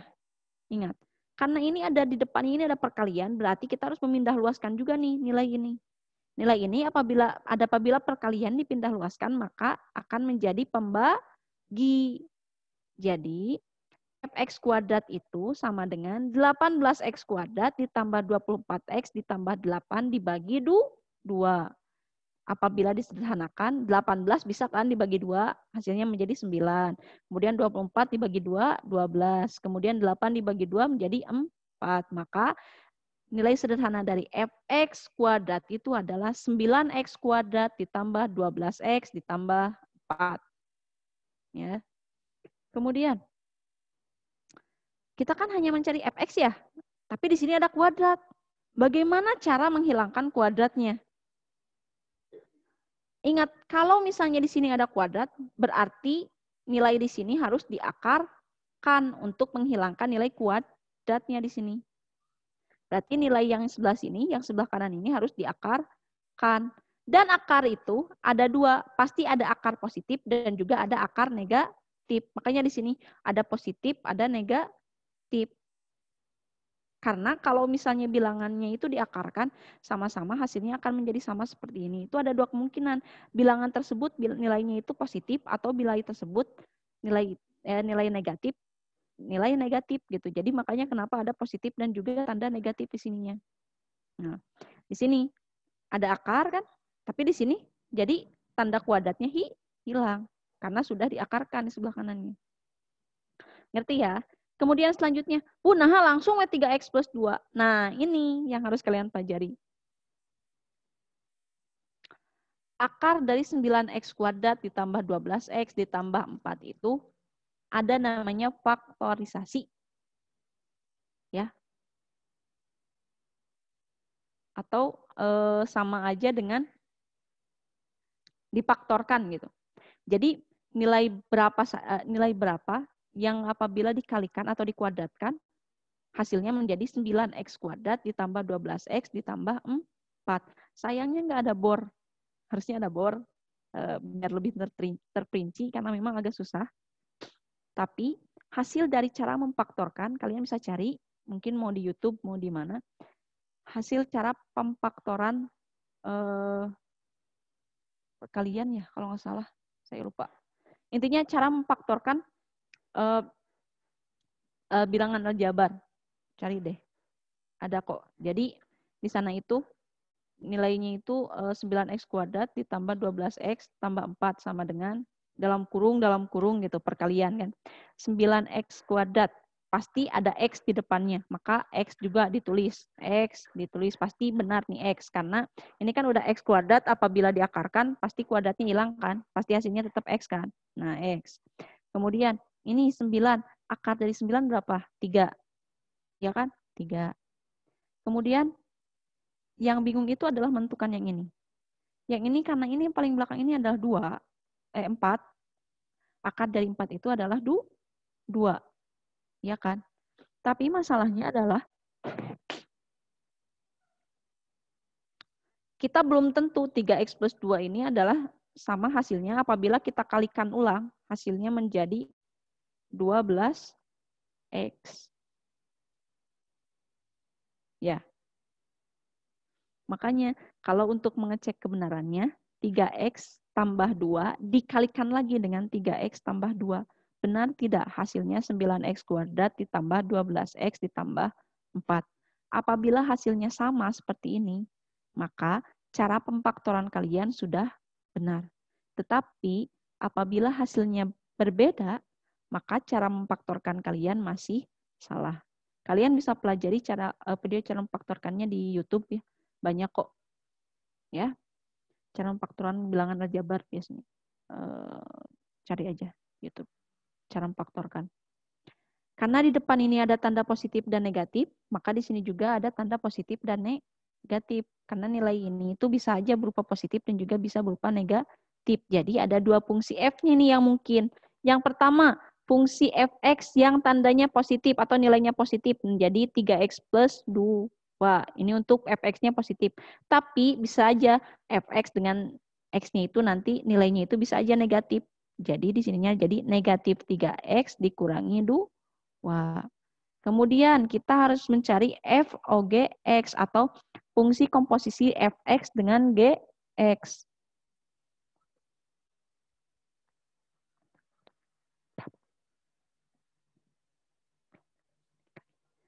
F OG(x). Jadi untuk yang pertama, karena di sini fungsi f-nya ini ada 2 kemungkinan, yaitu 3x plus 2 dan juga negatif 3x dikurangi 2, maka di sini fungsi f OG(x)-nya juga ada 2 kemungkinan, yaitu untuk fx yang positif dan juga untuk fx-nya yang nilainya negatif tadi. Jadi untuk yang fx nilainya positif, yaitu 3x plus 2. F OG(x)-nya itu berarti fungsi komposisi f dengan gx-nya itu adalah, lihat, f gx, fungsi fx-nya itu 3x plus 2 kan. Nah, karena di sini harus diganti dengan gx, berarti 3, yang x-nya itu ganti dengan gx. Tambah 2. Gx-nya itu tadi 2x kuadrat min 6. Gitu kan? Jadi 3 dikali 2x dikurangi 6, berapa? 6x kuadrat dikurangi 18. Karena ini ada positif 2, berarti ditambah 2. Hasilnya 6x kuadrat min 16. Untuk yang nilai positif. Kemudian untuk yang nilai negatif, kalian bisa lihat sendiri nilainya nih. Karena di sini tadi positif, berarti tidak negatif kan? Kalau di sini ada negatif. Kemudian di sini dikurangi 2. Dan nilai x-nya itu diganti dengan fungsi gx, yaitu 2x kuadrat dikurangi 6. Sehingga negatif 3 dikali 2x kuadrat dikurangi 6 dikurangi 2. Atau negatif 6x kuadrat ditambah 18 dikurangi 2. Atau sama dengan negatif 6x kuadrat ditambah 16. Lihat, hasilnya antara f OG(x) yang nilainya positif dan f OG(x) yang nilainya negatif pasti berbeda. Ya, itu disebut fungsi komposisi. Mungkin untuk minggu ini hanya fungsi komposisi saja dulu. Untuk minggu depan dilanjutkan dengan inverse fungsi, karena saya yakin kalian untuk fungsi komposisi saja sudah pusing ya. Sangat pusing pastinya. Untuk tugasnya, latihannya hari ini mungkin tidak adalah, ada sih, ada tugasnya. Yaitu silahkan kalian tulis kembali materi yang ini di buku, kemudian catat ya dan pelajari baik-baik. Kalau bisa sekalian dengan fungsi inverse-nya, biar minggu depan pas ketika saya menjelaskan fungsi inverse, kalian tidak terlalu bingung lagi gitu. Karena fungsi inverse ini masih ada hubungannya dengan fungsi komposisi. Ya, kalian bisa baca. Untuk modulnya nanti akan saya share di Teams, tapi untuk pembelajaran Teams untuk kelas 10 hari ini mungkin tidak ada dulu untuk sementara. Untuk kelas 11 dan kelas 12 besok, kita lihat besok ya pembelajarannya apakah ada atau tidak. Tapi untuk tugas mungkin di kelas 10 untuk minggu ini kalian hanya untuk kelas 10, 11, 12 kalian tolong catat dan juga pelajari tentang fungsi ini. Kemudian buku catatannya dan juga tugas-tugas sebelumnya yang memang harus ditulis di catatan, tolong lengkapi karena akan dikumpulkan nanti ketika tengah semester. Jadi ketika tengah semester nanti, ya, maaf. Jadi ketika ujian tengah semester nanti, kalian harus ada satu waktu nanti saya akan nanti saya akan ngasih tahu. Jadi kalian harus mengumpulkan, jadi buku catatan kalian itu dikumpulkan ke sekolah. Nanti saya ambil di sekolah bukunya. Kemudian saya akan sudah memberikan beberapa link latihan ya, dari link latihan 1, 2, 3 sampai kemarin, tetapi ternyata masih banyak yang belum mengisi. Tolong yang belum mengisi, diisi, dan yang sudah mengisi, tolong jangan mengisi 2 kali. Karena meskipun kalian mengisi 2 kali, saya akan tetap ngambil nilai yang pertama kalian isi. Kalau kalian misalnya ngisi 2 kali, yang pertama nilai kalian 0, ya udah yang 0 saya ambil. Saya nggak mungkin ngambil yang kedua. Karena bisa saja yang percobaan kedua kalian benar. Ngerti nggak? Nah, jadi tolong, kalau yang sudah mengisi, kalau kalian cuma mau lihat soal, jadi jangan dulu kirim ketika kalian misalnya masuk ke latihan, masuk ke sana, kalian misalnya belum mengisi nih, jangan dulu kirim, biarin dulu aja, kerjain dulu. Baru kalian kirim ketika kalian sudah mengisi atau sudah tahu jawabannya. Kalau misalnya, soalnya dari kemarin, ada beberapa orang yang pertama kali ngisi nilainya misalnya cuma 50, kemudian pas kedua kalinya jadi 100 gitu. Saya tetap akan ambil nilai pertama. Jadi mau kalian ngisi sampai 10 kali pun, yang saya ambil tetap nilai pertamanya. Ya. Kemudian yang masih belum mengisi karena belum ada kuota, kalian akan saya perbolehkan mengisi untuk latihan 1, 2, 3 yang masih belum mengisi ya. Yang masih belum mengisi dari link, kalian boleh mengisi karena saya masih buka. Saya udah buka lagi, kalian masih bisa mengisi ketika kalian mempunyai kuota, kalian boleh mengisi sampai nanti batas waktunya ujian tengah semester. Oke, misalnya saya nanti ngasih link nih, link latihan keempat, tolong kalian isi, meskipun misalnya, Bu minggu ini saya nggak punya kuota Bu, minggu depan paling saya insya Allah ada kuotanya, ya udah nggak apa-apa, isi aja minggu depan pas ada kuota, ya. Jangan susah-susah, tapi jangan sampai kalian tidak mengisi link yang saya berikan. Karena link itu penting gitu untuk nilai kalian sendiri. Kalau kalian tidak mengisinya, ya dari mana kalian dapat nilai, dari mana saya bisa menilai, ya. Kalian bisa mengisi kapan saja, ya. Kemudian hanya itu saja sih untuk hari ini. Mungkin untuk minggu depan kita teruskan dengan inverse fungsi, karena saya yakin fungsi komposisi saja udah cukup pusing buat kalian. Tolong pelajari lagi makanya dengan detail. Kalau kalian masih pusing, kalian bisa WA saya, japri saja.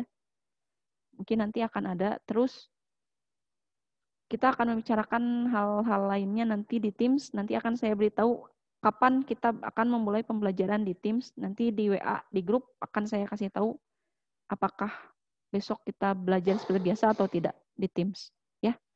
Ya, cukup sekian. Terima kasih atas waktunya. Mudah-mudahan kalian mendengarkan dan kalian bisa mengerti meskipun memang cukup sulit ya.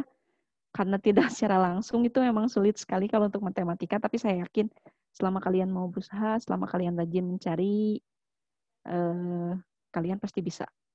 Ya, jangan bilang kalian, Bu, matematika susah. Jangan bilang seperti itu. Pertama kalian bilang susah, kesananya pasti akan terus susah. Oke? Semangat terus meskipun dalam keadaan pandemi.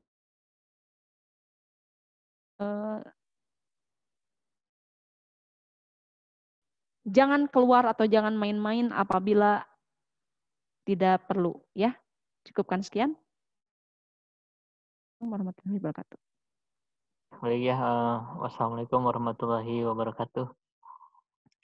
Terima kasih kepada Bu Julfa ya, yang telah memberikan materi pembelajaran untuk hari ini ya, materi matematika tentunya. Mungkin selanjutnya akan masuk ke materi yang ketiga hari ini yang akan disampaikan oleh Bu Rida. Di sini sudah tersambung ya sama Bu Rida tentang tata busana ya. Melanjutkan materi yang kemarin, kepada Bu Rida waktu dan tempat saya persilahkan.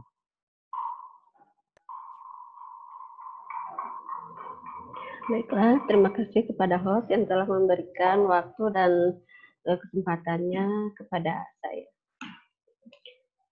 Bismillahirrahmanirrahim. Assalamualaikum warahmatullahi wabarakatuh.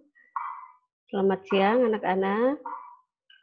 Selamat berjumpa lagi dengan Bu Rida, yaitu tentunya dengan mapel mata pelajaran keterampilan tata busana.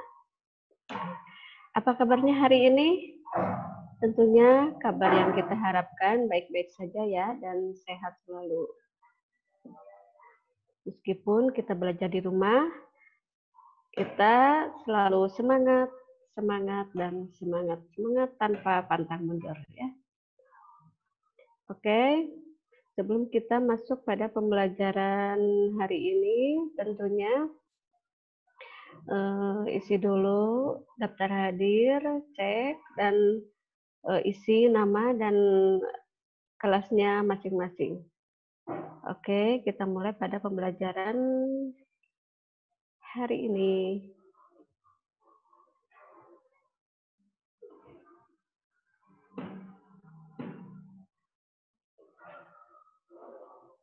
Oke, siap. Sekarang kita masuk pada materi 5 ya. Sudah pertemuan kelima pada minggu kelima ini. Kita akan belajar tentang pengenalan macam-macam pola dasar badan. Tentunya sebelum kita mengenal pola macam-macam pola dasar badan, terlebih dahulu kita sebelum-sebelumnya sudah mempelajari dari mulai pengenalan alat-alat jahit, pengenalan pola-pola, macam-macam cara membuat pola, pengenalan cara mengukur badan, juga pengenalan cara mengukur celana. Oke, sekarang kita mulai cara pengenalan macam-macam pola dasar badan.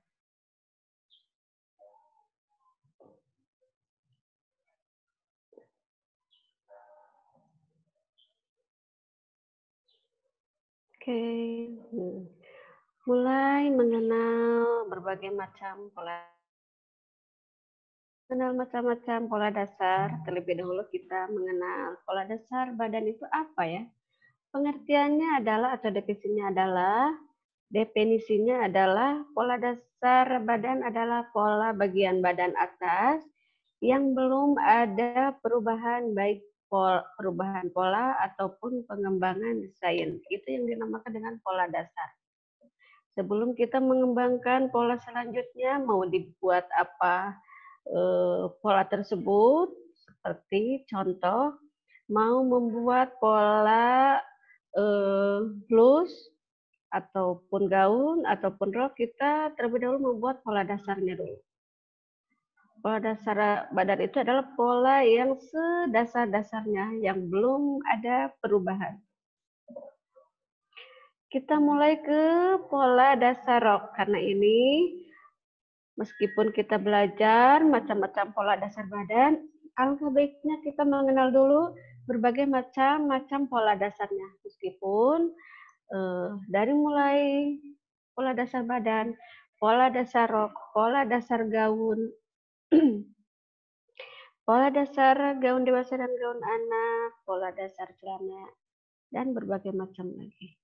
Nah, Tadi kita sudah mengenal definisi pola dasar badan, lanjut kita ke pola dasar rok. Definisinya adalah pola untuk membuat rok yang belum dikembangkan menjadi berbagai macam model yang diinginkan. Bisa dipahami ya? Lanjut ke pola dasar gaun anak. Definisinya adalah pola baju anak yang belum ada perubahan menjadi bentuk macam-macam model sesuai yang diinginkan. Tentunya pola dasar gaun anak juga ini pola dasar yang belum dirubah menjadi berbagai macam model. Lanjut ke pola dasar gaun dewasa. Tentunya pola dasar gaun dewasa dan gaun anak ada sedikit kesamaan. Tentunya yang membedakan adalah dari ukuran badannya.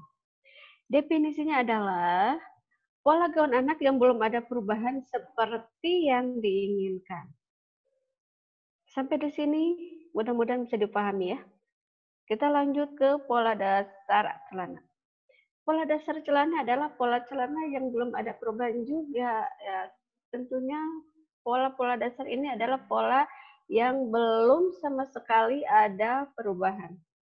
Jadi, pola dasar adalah pola yang belum ada pengembangan sama sekali. Sedasar-dasarnya seperti pola yang dicontohkan di buku modul atau panduan atau pedoman pembuatan pola. Artinya belum ada perubahan. Kita lanjut ke pengertian pola busana macam-macam berdasarkan cara membuatnya. Nah, di sini ada pengertian pola busana menurut para pakarnya, ya. Tentunya di sini ada beberapa teori menurut pakar atau lihat ya.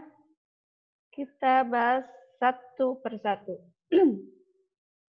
Pola busana adalah suatu bentuk yang dibuat berdasarkan ukuran badan seseorang atau paspop yang akan dipergunakan sebagai pedoman untuk membuat pakaian. Tentunya siapa yang mengetahui paspop?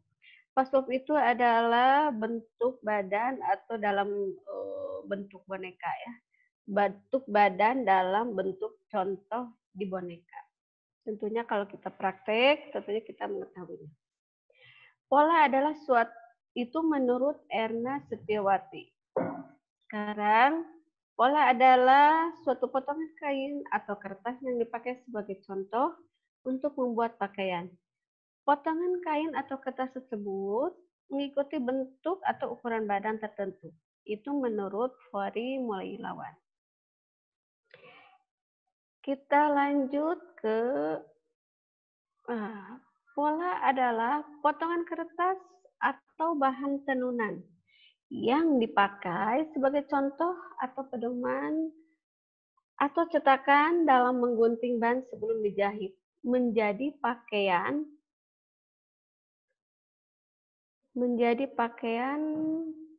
eri. Itu menurut Eri Novida. Lanjut ke pola dasar adalah kutipan bentuk badan manusia yang asli atau yang belum dirubah. Pola dasar terdiri pola badan bagian atas yaitu dari bahu sampai pinggang yang biasa disebut dengan pola dasar bagian muka dan belakang. Pola badan bagian bawah yaitu dari pinggang sampai lutut atau sampai mata kaki. Biasa disebut pola dasar celana bagian muka dan belakang. Lanjut ke pola lengan, terdiri dari lengan bagian atas atau dari bahu terendah sampai siku atau pergelangan biasa disebut pola dasar lengan.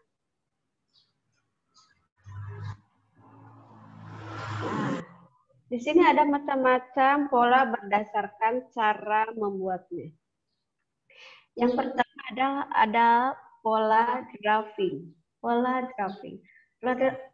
draping itu pola yang dibuat berdasarkan bentuk badan secara langsung.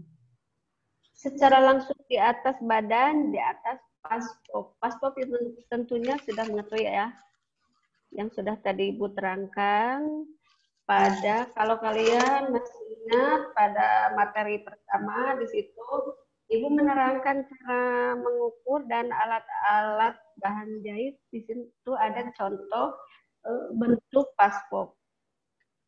Biasanya menggunakan kain yang masih lembaran, yang belum dipotong sesuai model. Itu nama dari keterangan pola draping. Ingat ya, ada pola draping, ada juga pola konstruksi. Pola konstruksi, pola yang dibuat berdasarkan ukuran seseorang tertentu dan menggunakan sistem tertentu. Nah, di sini kalian bisa lihat nanti kalau kita pas praktek, kita menggunakan pola itu seperti apa ya. Contoh sistem tertentu ini seperti contoh pola Soin atau sistem Jepang, pola Drunker, dan seterusnya. Nanti kita pelajari ya. Yang ketiga ada pola standar atau pola baku. Nah, pola standar pola baku ini adalah pola yang dibuat berdasarkan ukuran standar baku yang dibuat berdasar sekelompok orang yang besarnya hampir sama seperti ukuran size atau size S, M, L, dan XL.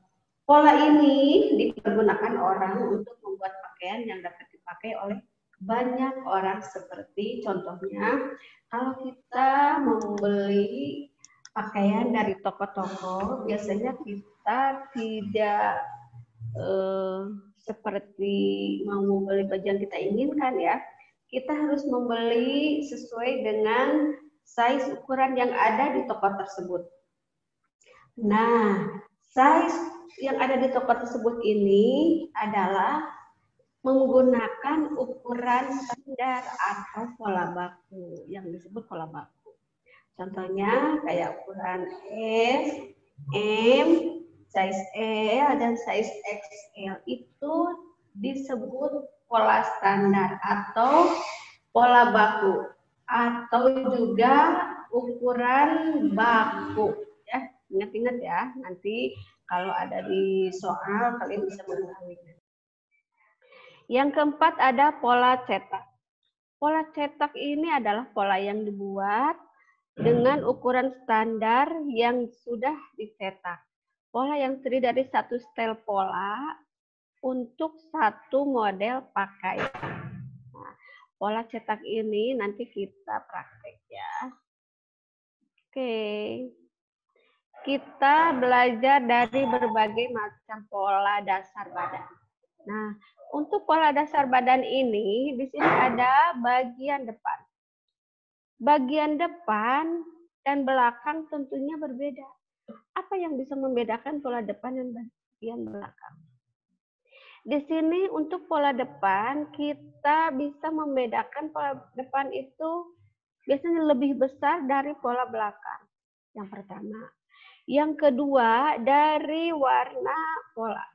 Warna untuk membuat pola bagian depan, di sini bisa membedakan dengan warna pensil merah. Atau bisa digunakan juga dengan spidol merah. Ya, ingat ya, untuk bagian depan adalah warna merah. Itu yang membedakan dari segi warna. Kemudian untuk bagian belakang itu lebih kecil dari bagian pola depan. Pola bagian belakang, selain membedakan yang lebih kecil, juga dari segi warna, ukuran bagian belakang ini adalah menggunakan warna biru. Untuk pensil merah dan biru, biasanya di toko-toko suka disediakan ada warna pensil yang dua warna, merah dan biru. Nah, kita bisa membelinya di toko-toko buku untuk pensil merah dan biru. Dalam keterampilan tata busana ini bisa digunakan untuk membuat pola bagian depan dan belakang. Oke, bisa dipahami ya sampai sini. Minggu depan kita mulai cara membuat polanya. Sekarang kita pengenalan dulu. Nah, untuk pengenalan pola dasar, tentunya yang pertama bisa membedakan pada depan dan belakang, besar dan kecilnya. Lebih lebar dan lebih kecil. Dari warna merah dan biru. Itu untuk contoh bentuk pola badan yang pertama. Nah, di sini juga sama ya. Pola bagian depan dan belakang untuk pola dasar badan. Kenapa yang beda dengan yang pertama? Pola bagian depan dan belakang yang pertama tentunya berbeda dengan pola yang kedua ini. Kalau yang pertama dipisah, depan-depan kita membuat polanya. Bagian belakang-belakang kita membuat polanya. Nah, sekarang yang kedua kita satukan dalam satu pola, membuat pola depan dan belakang tentunya tidak merubah keadaan ya. Untuk bagian depan kita kasih warna merah dan belakang juga kita kasih warna biru. Apa yang membedakan pola depan dan belakang? Tentunya kita nanti pas praktek bisa membedakan lebih mudah mana kita praktek. Bagian pertama dan bagian yang kedua. Sebut juga ini kan macam-macam pola dasar ya. Nah, di sini juga ada pola dasar yang ketiga. Pola dasar yang ketiga, saat kita buat satu pola, dua pola dalam satu lembar. Kita membuat satu pola dalam, dua pola dalam satu lembar. Nah, mudah-mudahan kalian nanti bisa memahaminya. Tentunya pola ini tidak lepas dari warna merah dan biru ya. Warna merah adalah untuk bagian belakang, warna merah adalah bentuk pola warna bagian depan. Belakang adalah warna biru. Tentunya kalian jangan keliru ya. Kadang kita keliru untuk membedakan depan dan belakang. Nah, sekarang mulai saat ini harus sudah mengetahui pola depan dan belakang dan bisa membedakannya. Terus di sini ada juga pola dasar praktis bagian belakang. Ini dalam skala 1/2 ya. Nanti kita praktek dalam skala 1/4 kalau di buku. Kalau di pola konstruksi yang sebenarnya kita menggunakan pita ukuran biasanya untuk badan kita sendiri. Nah, tentunya kalian bisa membedakan ini warna biru bagian belakang tentunya. Dan ini juga warna merah untuk bagian depan. Ibu sengaja kita membuat berbagai macam pola pertama, kedua, dan ketiga. Nah, nanti kita membuatnya pola yang mana yang lebih mudah dan bisa dipahami oleh anak-anak sekalian ya. Nah, di sini juga ada pola dasar bagian badan wanita dewasa. Ya, yang ini dengan skala 1/4. Nah, tentunya banyak sekali ya macam-macam pola dasar yang harus kita pelajari. Tapi sejauh mana kita mempelajarinya yang lebih mudah. Nah, ini juga ya. Kalian bisa lihat. Nah, di sini juga ada pola bagian depan, pola bagian belakang, dan juga ada pola bentuk kerung leher. Kerung leher ya. Nih, cara membuatnya nanti kita pelajari di pertemuan materi ke-6. Oke. Nah, dari pola dasar tadi kita bisa membuat baju seperti ini. Ini dari pola dasar bisa dibuat berbagai macam model. Model seperti ini, model seperti ini, model seperti ini. Ini kita buat dari pola dasar yang tadi kita kenal ya. Nih, kalian juga bisa menjadi desainer kalau kita mempelajarinya betul-betul. Kalian juga bisa memahami. Coba kita ulang lagi ya. Nah, Nanti kalian bisa membuat yang seperti apa. Oke. Kita lihat videonya cara membuat pola dasar yang termudah. Yang paling praktis, yang paling mudah. Kita tonton sebentar ya. Oke.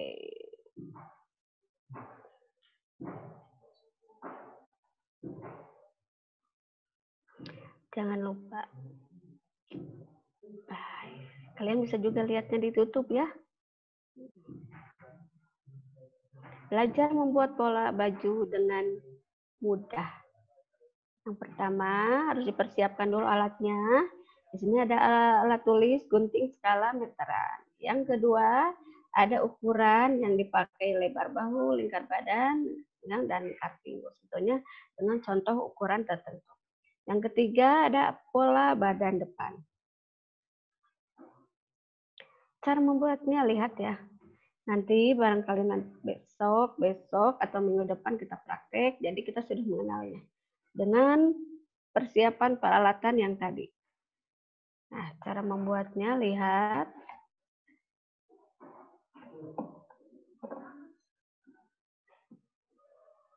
Nih, jadi mistar bisa diperhatikan. Jadi nanti kalian tidak pusing kalau sudah mengenal. Nah, ini skala yang dipegang. Kita menggunakan pada saat ini membuat polanya dengan skala 1/4. Nah, 1/4 itu bisa dibuat di kertas HVS ya.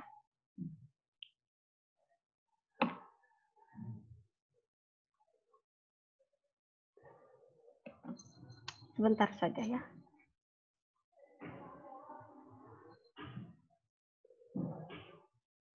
Itu letak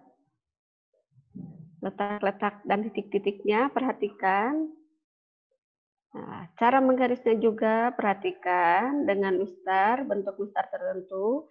Kalau di tata busana ini ada satu set mistar jahit ya, siku-siku, ada mistar lengkung untuk pinggul, dan juga ada mistar siku untuk lingkar leher dan lingkar lengan. Nah, ini mistar ini bisa digunakan untuk membuat pinggul. Nah, skalanya perhatikan, nanti kalian tidak pusing. Skala 1/4 itu seperti apa? Nah, ini mistar lengkungnya bisa digunakan untuk membuat lingkar leher.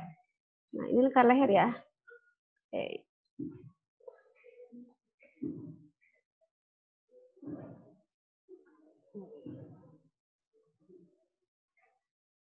Dari titik masuk, ukuran lebar bahu. Ini cara membuat pola yang termudah.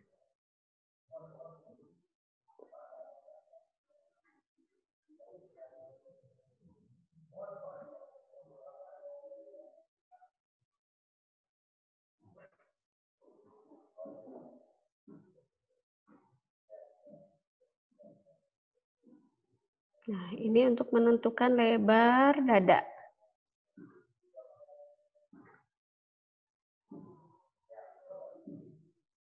Garis horizontal.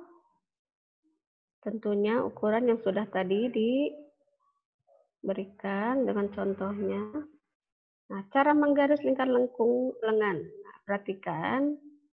Nanti jangan sampai terbalik lengkungnya. Seharusnya lengkungnya cekung, kalian menggunakan sembung. Nah, pola bagian depan sudah selesai. Sekarang kita bagian belakang. Sebentar saja ya. Oh, udah selesai kan? Pola depan dan belakang hampir sama. Cuma yang membedakan dari segi ukuran bagian depan lebih besar, bagian belakang lebih kecil. Juga dari lingkar lengkung leher.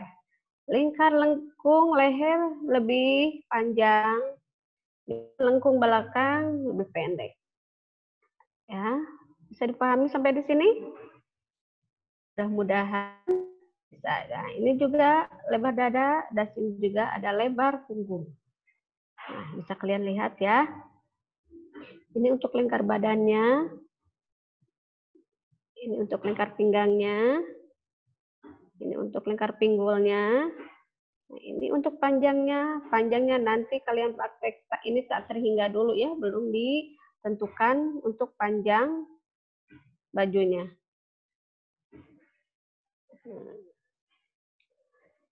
Mudah kan?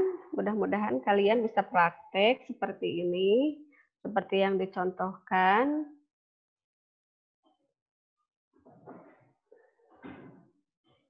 Ya, selesai ya. Oke, selamat mencoba. Baiklah. Pertemuan kali ini Ibu cukupkan sekian dulu ya. Semoga kalian bisa memahaminya. Kalau ada yang tidak mengerti boleh kalian tanya-tanya ke Ibu lewat WA. Nah, untuk tugasnya kalian bisa lihat di link evaluasi, kalian isi di sini, isi nama, kelas, dan juga pertanyaannya perhatikan ya. Kalian bisa menulis di sini sebanyak-banyaknya. Nanti Ibu bisa meriksanya apa yang membedakan antara pola bagian depan dan belakang berdasarkan warna. Nanti tadi sudah Ibu terangkan, kalian tinggal jawab saja. Kalau yang memperhatikan pasti tahu. Nah, yang kedua, sebutkan pengertian pola menurut para ahli minimal 2 ahli. Jadi banyak sekali para ahli atau menurut pakarnya. Nah, jadi kalian juga bisa tulis minimal 2 para ahli atau pakar. Nah, itu saja mungkin pertanyaannya. Kalian bisa tulis di link evaluasinya ya.